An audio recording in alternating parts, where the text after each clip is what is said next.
Mastery of Music Theory, Book 1, Fundamental Materials, by Brian Kahlenbach. Chapter 1, Pitch. The piano produces a collection of 88 different pitches that are useful for creating music from the Western tradition. By examining the pitch names as they occur on a piano, we can learn a great deal about how our pitch notation system works. Here is a keyboard with some of the notes labeled. The keyboard consists of a long row of white notes as well as 2 and 3 note groupings of black notes that are a bit raised and set back from the white notes. Note that the pattern of 2 black notes alternating with 3 black notes is repeated along the entire length of the keyboard. As you play the pitches from left to right, the frequencies of the notes become higher, and thus the pitches sound higher. On a piano, you can easily hear this by simply playing the keys.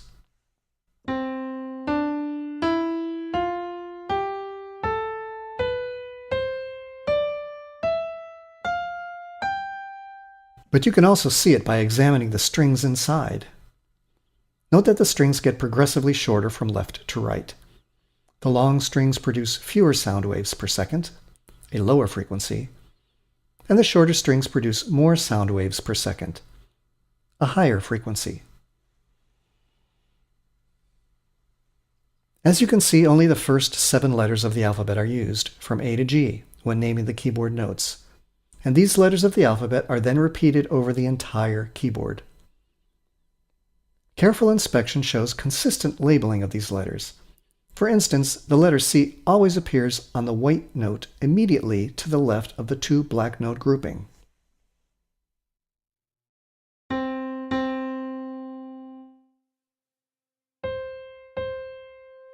And the letter F always appears immediately to the left of the 3 black note grouping.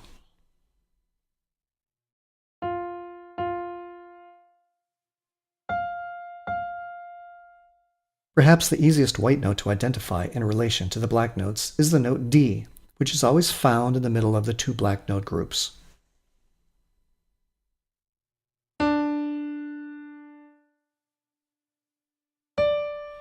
Even young children can learn to remember its location easily. You should try to identify the visual characteristics of all the other pitch letters as well. The labeling of the keyboard is consistent up and down its entire length, with the letters repeating themselves at regular intervals. If you start on the pitch A, calling that number 1, and then count up to the next letter A, you will count 8 pitches. 1, 2, 3, 4, 5, 6, 7, 8. In music, we call this the interval of the octave. If you count up an octave from any pitch, you will always get to the same letter name. A, 1, 2, 3, 4, 5, 6, 7, 8. A. D, 1, 2, 3, 4, 5, 6, 7, 8. D again. Our notational system for pitch consists of placing individual notes on a 5-line grid called the staff.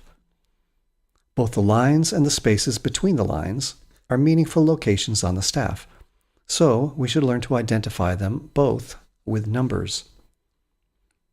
Line 1, line 2, line 3, line 4, and line 5.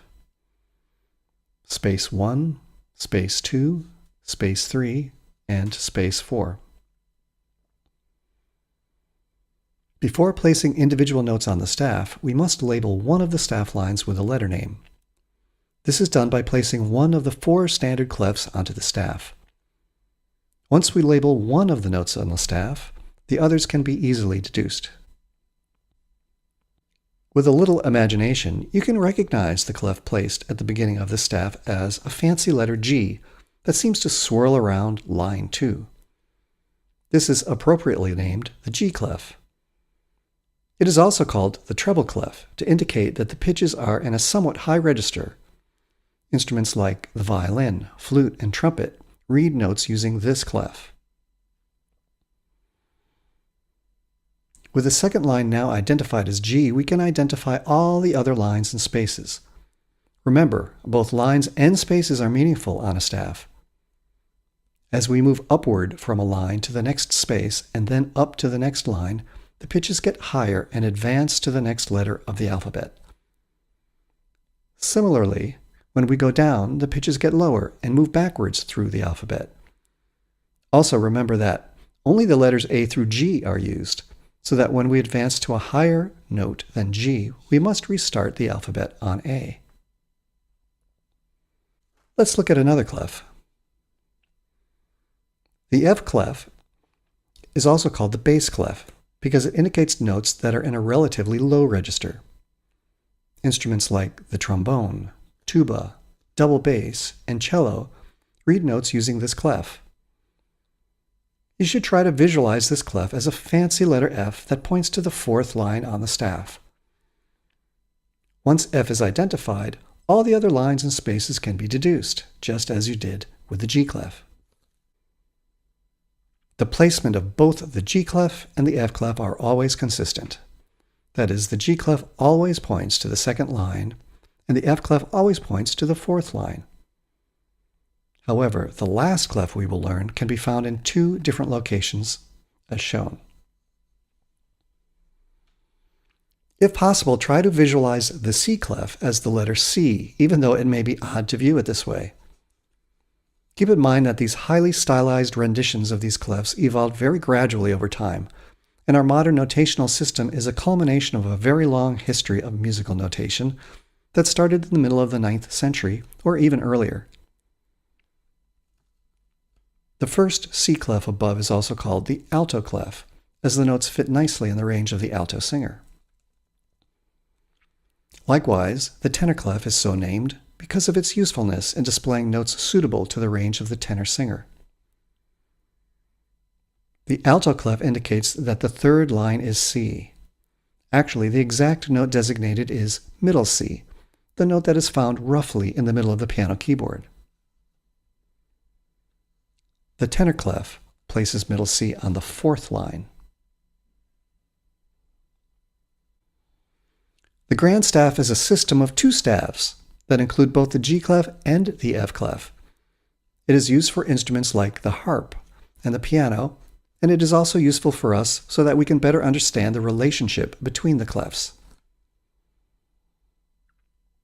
The brace on the left side indicates that the two staves are considered as a single unit to be played by one instrument. From the configuration of the staves and their relative clefs, it is clear that the notes on the G clef are higher than the notes on the F clef. In fact, we could plot a continuum of notes from the bottom of the F clef staff to the top of the G clef staff, as shown. Also note the corresponding notes labeled on a piano keyboard. To construct this chart, it was necessary to introduce new concepts. First, see that the notes on the F clef actually extend above the fifth line. This space exists for the note B and helps us to bring the notes upward to connect with the upper staff.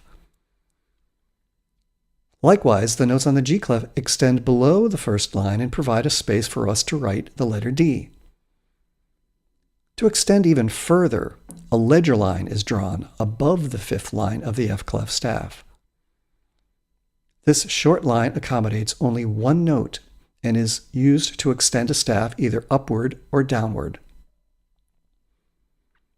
The G clef staff above also employs a ledger line, this time below the staff. The note in both cases is C, specifically middle C. Whether notated above the F clef or below the G clef, this is the same middle C pitch near the middle of the piano keyboard. It can be confusing to locate specific pitches on a keyboard, or any other instrument for that matter, because there are very many instances of each note name, each occupying a specific register. For this reason, it is helpful to have a more specific way to designate pitch, using both its letter name and the particular octave register it belongs to. For this purpose, we will partition the notes into octave registers, always bordered on the note C. The most basic scale, that is, note collection, that we will learn in a subsequent chapter is the C scale, and that is why we partition the notes this way. With this system of octave designations, we now have a new name for middle C, C4. Now it is much easier to communicate specific pitches more clearly. For example, we can see that B3 is lower than C4, and that D5 is 1 octave higher than D4. The system is borrowed from MIDI nomenclature, that is, Musical Instrument Digital Interface. It is not the only such system, but it is the simplest. Unfortunately, it is not completely standardized, as some software manufacturers prefer to label middle C as C3 instead of C4, and then adjust octaves accordingly. Nevertheless, once the name for middle C is agreed upon, and we will agree upon middle C as C4, the octave designations become very useful. Note that the chart extends the pitches below the F clef staff using additional ledger lines, and also above the G clef staff using ledger lines.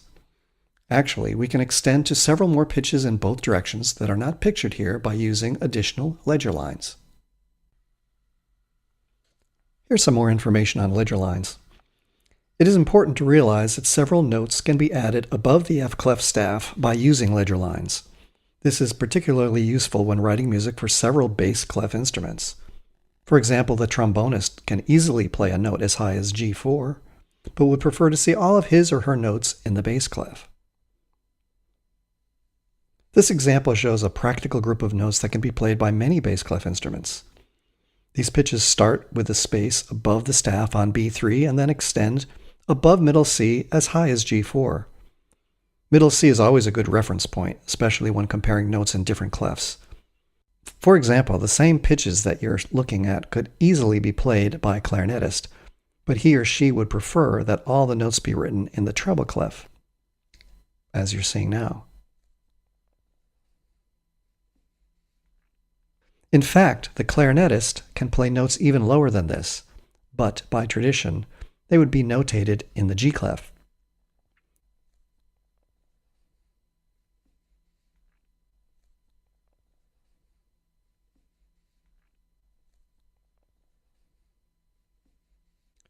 Now you are seeing notes where the G clef is extended down even further with ledger lines, and the corresponding pitches as they would be notated on the F clef. It is particularly important to observe the proper way to use and write ledger lines. The musician only writes ledger lines as needed to extend the staff.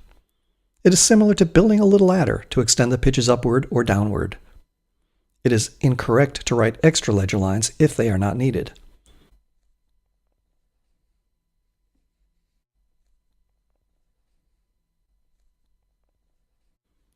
Also, the spacing of the ledger lines should be exactly the same as the spacing of the lines of the staff.